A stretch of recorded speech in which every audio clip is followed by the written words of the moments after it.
वेदांत का सार शिव। शिव, यह नाम सुनते ही मन में एक अलौकिक शक्ति का एहसास होता है, एक शक्ति जो सृजन और विनाश दोनों की अधिष्ठात्री है। शिव का एक नाम है वेदांत सार। यह नाम अपने आप में एक पूर्ण वाक्य है, एक गूढ़ रहस्य है। इसका अर्थ है वेदांत का सार। वेदांत जो भारतीय दर्शन का शिखर है, जो जीवन और मृत्यु के रहस्यों को उजागर करता है। शिव ही वेदांत का सार है। वे ही उस परम सत्य का प्रतीक हैं जिसकी प्राप्ति ही जीवन का लक्ष्य है। वेदांत सार नाम हमें उस परम सत्य की ओर जाने का मार्ग दिखाता है। यह नाम हमें शिव के उस स्वरूप से परिचित कराता है जो ज्ञान का सागर है, जो मुक्ति का द्वार है। यह नाम हमें बताता है कि वेदांत कोई जटिल ग्रंथ नहीं, बल्कि जीवन का सरल सत्य है। यह सत्य शिव में समाहित है।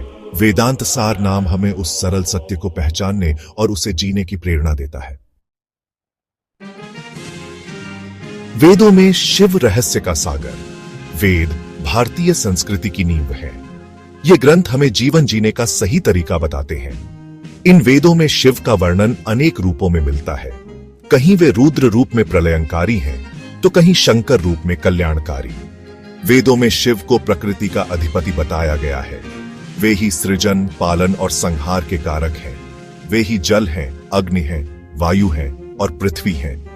वे ही सूर्य हैं और चंद्रमा हैं। वे ही समस्त चराचर जगत के प्राण हैं। वेदों में शिव को योगीराज भी कहा गया है। वे ध्यान में लीन रहकर संसार को चलाते हैं। उनकी मौन समाधि में ही सृष्टि का रहस्य छिपा है। वेदों का अध्ययन हमें शिव के इस अद्भुत स्वरूप को समझने में मदद करता है। मौन का गहन अर्थ। शिव को अक्सर ध्यान मग्न मुद्रा में दिखाया जाता है। उनकी आंखें बंद हैं, चेहरा शांत है। यह मुद्रा हमें मौन का महत्व समझाती है। मौन केवल शब्दों का अभाव नहीं है, यह तो एक गहन अनुभूति है। मौन में ही हम अपने अंदर झांक सकते हैं, अपने वास्तविक स्वरूप को पहचान सकते हैं। शिव का मौन हमें इसी आंतरिक यात्रा पर निकलने का संदेश देता है। मौन ही वेदांत का द्वार है। जब मन शांत होता है, तब ज्ञान का प्रकाश स्वतः ही प्रकट होता है।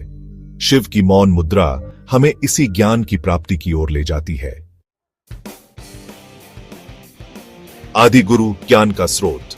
शिव को आदि गुरु कहा जाता है। आदि का अर्थ है प्रथम। वे ही पहले गुरु थे जिन्होंने मानव जाति को ज्ञान का प्रकाश दिया। उन्होंने सप्तर्षियों को वेदों का ज्ञान दिया। सप्तर्षियों ने फिर इस ज्ञान को आगे बढ़ाया। इस प्रकार ज्ञान की परंपरा अनवरत चलती रही। शिव ही इस ज्ञान के स्रोत हैं। वे ही हमें अज्ञान के अंधकार से निकालकर ज्ञान के प्रकाश की ओर ले जाते हैं। वेदांत सार नाम हमें याद दिलाता है कि हम सभी शिव के शिष्य हैं। सेक्शन 5, शिव और वेदांत, ज्ञान का मार्ग। वेदांत का अर्थ है वेदों का अंत। यह भारतीय दर्शन का एक महत्वपूर्ण भाग है। यह हमें आत्मा, परमात्मा और सृष्टि के रहस्यों को समझाता है। वेदांत हमें बताता है कि हम सब एक ही परमात्मा के अंश हैं। शिव ही वे परमात्मा हैं। वे ही वेदांत का सार हैं। वेदांत का अध्ययन हमें शिव के करीब ले जाता है। यह हमें मुक्ति का मार्ग दिखाता है। वेदांत सार नाम हमें इस मार्ग पर चलने की प्रेरणा देता है।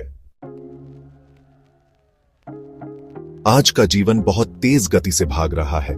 हर कोई भाग रहा है, लेकिन सुकून की तलाश में। इस भागदौड़ भरी जिंदगी में वेदांत सार शिव हमें शांति का मार्ग दिखा सकते हैं। वेदांत सार हमें बताता है कि सुख बाहर नहीं, भीतर है।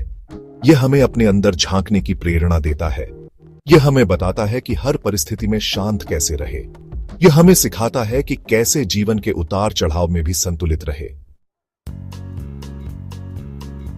वेदांत साराय नमः यह एक शक्तिशाली मंत्र है। इस मंत्र के जाप से हम वेदांत सार शिव की कृपा प्राप्त कर सकते हैं। यह मंत्र हमारे अंदर के अज्ञान को दूर करता है और हमें आत्मज्ञान की ओर ले जाता है। यह मंत्र हमारे मन को शांत करता है और हमें शांति प्रदान करता है। इस मंत्र का नियमित जाप हमें जीवन के हर क्षेत्र में सफलता दिलाता है। यह हमें हमारे लक्ष्य की प्राप्ति में मदद करता है। शिव का नाम वेदांत सार जीवन के सभी रहस्यों को खोलने की कुंजी है। यह नाम हमें उस परम सत्य से जोड़ता है जो हमारे अंदर ही विद्यमान है। यह हमें बताता है कि हम सब शिव हैं। हमें बस अपने अंदर छिपे उस शिव को पहचानने की जरूरत है। जब हम अपने अंदर के शिव को पहचान लेते हैं, तब हमें जीवन के सभी रहस्यों का ज्ञान हो जाता है। तब हम मुक्त हो जाते हैं। वेदांत सार शिव का नाम हमें एक नई दिशा देता है, एक नया मार्ग दिखाता है। यह मार्ग हमें उस परम सत्य की ओर ले जाता है जो हमारे अंदर ही विद्यमान है। यह यात्रा आसान नहीं है, लेकिन असंभव भी नहीं। जरूरत है तो बस दृढ़ इच्छा शक्ति और समर्पण की। आइए हम सब मिलकर वेदांत सार शिव की कृपा प्राप्त करें और अपने जीवन को सार्थक बनाएं।